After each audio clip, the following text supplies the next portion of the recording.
Man, you know what I did? I just blew my 20s.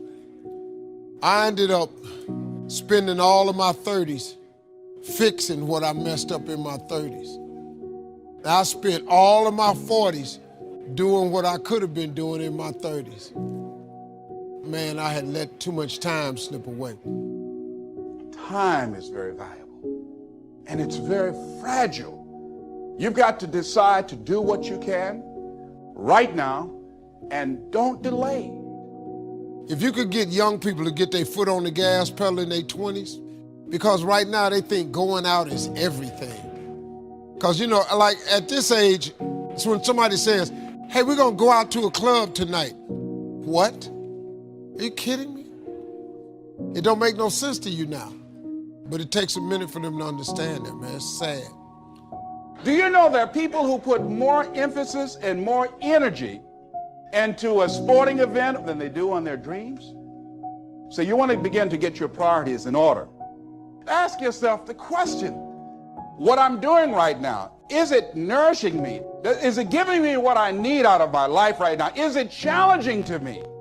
Is it getting the best out of me? See, this is the only life you've got. You should do better. You deserve to do better. You are entitled to that. That is your right to do better. And as you begin to look at your life, draw the line and say, hey, what is it that can give me a sense of fulfillment, that I would enjoy, that will give my life some music and some power? Decide that. I did a training years ago. Never forget a lady who, she stood up. She said, I'm 85 years old. All my life, she said, I sacrificed my dreams for everybody else. She said, I've really never done anything for me, of the things that I really find important. She said, I say to you young people, you won't be in my situation right now if you decide to live your life now. What really changed my life, man, was I got in Amway when I was about 24. They introduced me to self-help books. And I read 2 books that changed my life. It was The Power of Positive Thinking and The Magic of Thinking Big by David Schwartz. But The Magic of Thinking Big was huge for me. It just taught me one simple principle. It don't cost no more energy to think big than it does small. So if the Bible is true, which it says a man is as he thinketh, if you think poor thoughts, you got to be poor.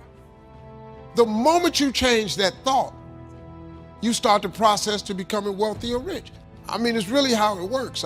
People complicate it, but the Bible's pretty plain.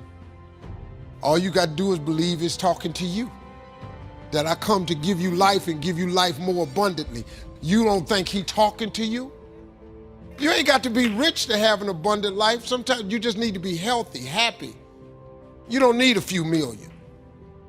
I did, but to be honest, it didn't make me happy. It really didn't. Need God to be happy. I'm just telling y'all from a hood perspective what I did to get here. If you don't believe me, you ain't got to. But I made it.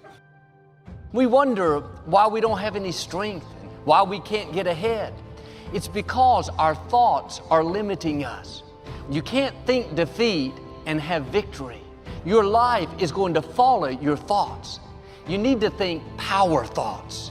Victory starts in our mind.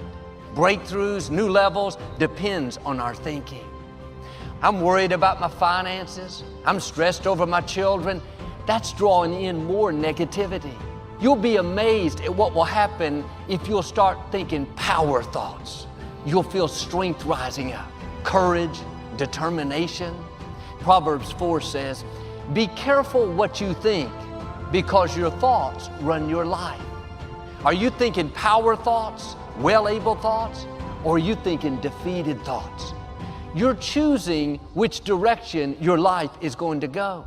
Don't just think any thought that comes to mind. If it's negative, fearful, don't give it the time of day. Thoughts whisper, nothing good is in your future. If you dwell on that, you'll miss your destiny. When you're in tough times, the enemy will work overtime trying to convince you that the problem is too big. He knows if he can keep you defeated in your thoughts, then He can keep you defeated in your life.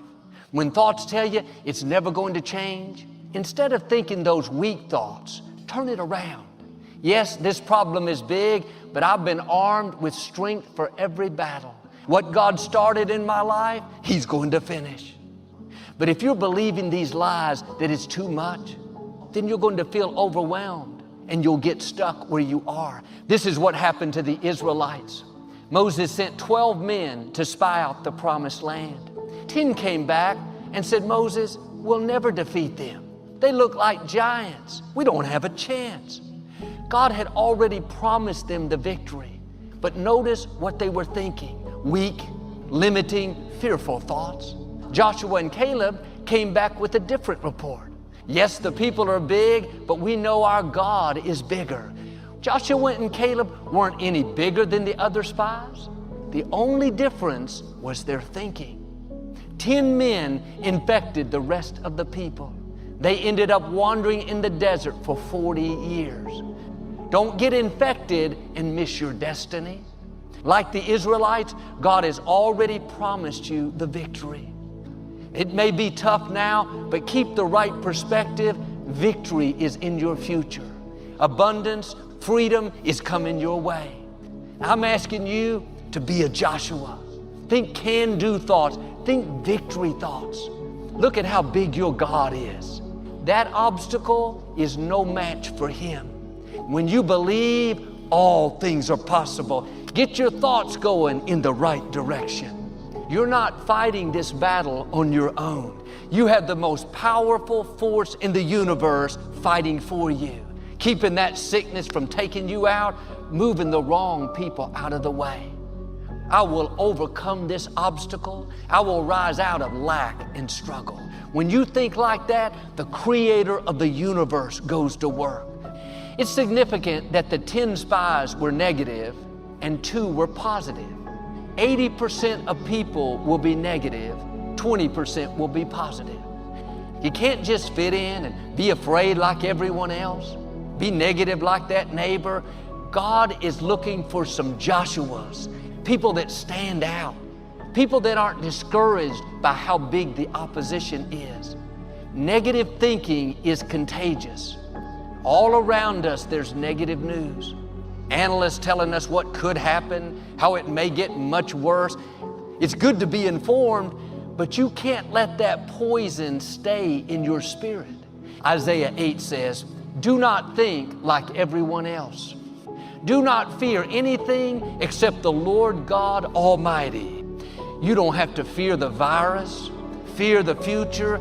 Just keep honoring God and He will keep you safe. He'll do what medicine can't do. He'll turn that child around. When the majority is afraid, negative, you have to be on the offensive and say, no, I'm not falling into that trap. I'm going to think power thoughts. I was out riding my bike the other day, and most of the route is flat, but there's this one very big hill. I like to exercise, enjoy the challenge, but this particular day I was tired. About 10 minutes into my ride, I started thinking, I don't want to go up that hill. I don't want to have to push, wondering if I could make it up it. At one point, I received a phone call, and I started talking as I was riding. About 20 minutes later, I hung up. I thought, okay, I don't want to go up that hill. When I looked around, I realized I had already gone up the hill. But because I was distracted, not convincing myself that I couldn't do it, I made it up the hill with no problem. I didn't feel any more tired. I don't even remember going up it. I wonder how many times we're telling ourselves what we can't do. We're dreading things, thinking these weak, defeating thoughts, when the truth is you have already been equipped to handle it. When God created you, He put in you everything you need to fulfill your destiny. When you get to that hill, you're going to discover, like I did, it's going to be easier than you thought. Every morning when you wake up, you need to power up. This is going to be a good day. I am strong. I am confident. I have the favor of God. I'm excited about my future.